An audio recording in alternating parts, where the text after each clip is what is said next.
A lot of you thought that Katrina was an accident. When there's people of color that have been interviewed from the Ninth Ward to tell you, even after the storm left, when the storm was quieting, they heard a noise. The levees were blue, man. They blew the levees. Then you had George Bush, flew past New Orleans and looked at the flood, and flew by, didn't even touch down. You had our people climbing out of ceilings, making holes from their ceilings to get refuge on the roof.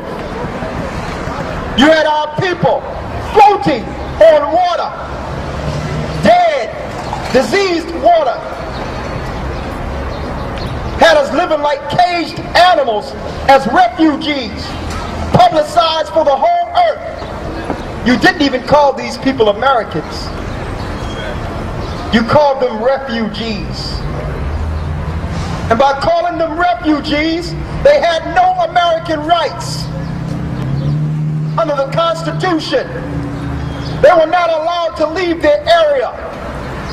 Those that could escape tried to go over a bridge and were stopped by deputies. This was a test for what they're going to do nationwide with the next fake attack that this government will plan on its own country. You are the terrorists. Right now in Mississippi, Tennessee, and Arkansas, they're running martial law tests. They can pull you over, and they're testing how to detain people under martial law. They are interrogating these people, holding them for days without letting them call their families. Y'all don't understand what's about to happen, man. And when that happened in Katrina, who received all the power? All the power went to the state, from the state to the government under FEMA.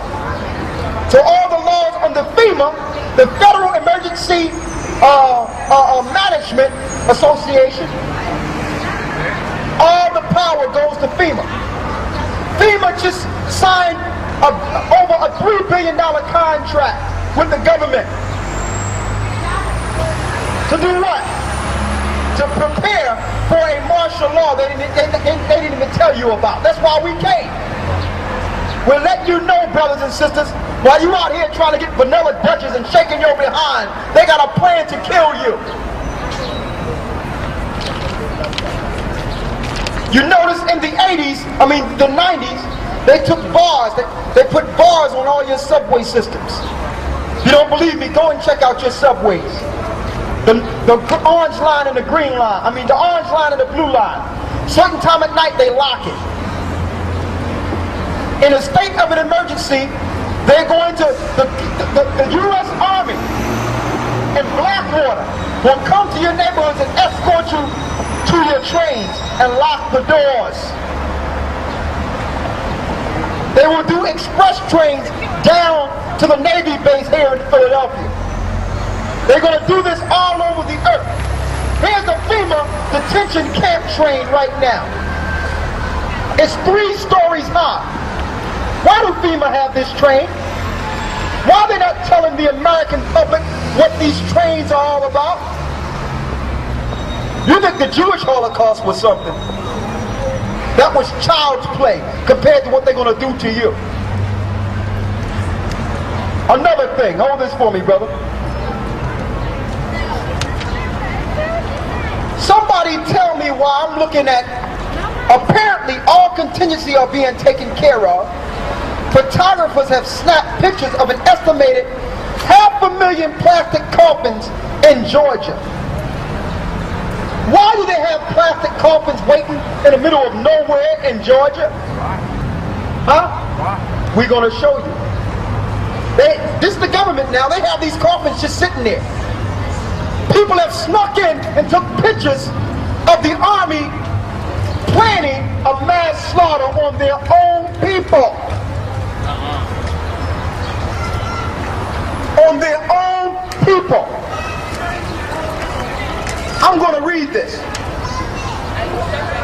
It says the United States government have what they call a red or blue list. Those on the red list will be woken up at 4 a.m. and taken to the camps and probably killed. There's concentration camps. In 1984, under Ronald Reagan, he signed a bill that turned the King Alfred Plan into Rex 84 to include not only people of color like black people, to include the Latinos to be rounded up. It's called Rex 84. Through Rex 84, they can turn their Navy and Army bases into concentration or prison camps. If you don't believe me, check out the Fort Dix camp in New Jersey. It's called Rex 84. This stuff is legislation, folks. We didn't make this up. Congress know about this. The Senate know about this. They haven't told you because if you knew, the whole earth, the whole America would be in a state of emergency right now. Civilian labor camps. Huh? They got civilian labor camps all throughout the U.S. The largest one is in Alaska. Yes. That's a fact. Yeah, I've seen one in Holton, Maine. I need you to say, come here, come on, talk to me, brother, come on. Yeah, man, I'm just... Say it again. He's right. Like, I lived in Maine, and then in Holton, Maine, they built, it's a civilian labor camp. It's funded by the government. And basically it's this big fenced off area with like watchtowers in this field, and it's got this big building that looks like a prison. There's a checkpoint in the front, and they had military doing exercises, but there's like tractor trailer trucks with the back of them. They had like these boxes like with bars or whatnot, and they were doing drills, like pretending like, you know, there was people on the tractor trailer trucks running them off and like, you know, doing the whole, I don't know, drills. But they're training the military and everything. They have civilian labor camps. It's a fact. He's right. And I'm going to read it. Thank you, man. Civilian labor camp. They're not telling you anything. They're just filling you with the airways, and Satan is the principality of the powers of the air. They're going to just continue to program you until they wake you up and make you go to your train stations. They're not telling you this. Your preachers are not telling you this. When they declare martial law, they will use your stepping, fetching preacher to guide you to the trains and tell you to follow your government. That's what's about to happen, man. And because you trust your preacher and think he's a man of God, you're going to follow him to your death. Christ spoke of these camps. Christ spoke of those that would follow him would have to go through persecution at the end.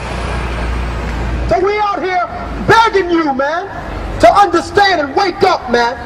Begging you. We're going to lose so many people, brothers and sisters. We're going to find out your government is at war with you.